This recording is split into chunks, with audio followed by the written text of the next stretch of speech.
উপস্থিত সভাপতি, বাংলাদেশ জাতীয়তাবাদী দলের সংগ্রামী মহাসচিব মির্জা ফখরুল ইসলাম আলমগীর,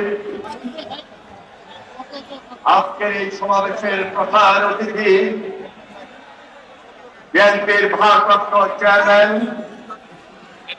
আগামী রাষ্ট্রনায়ক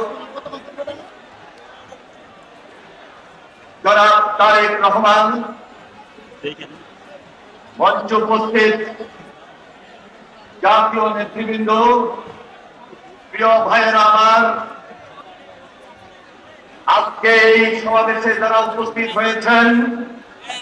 আপনাদের সবাইকে সংগ্রামী শুভেচ্ছা এবং বিপ্লবী অভিনন্দন জানাচ্ছি।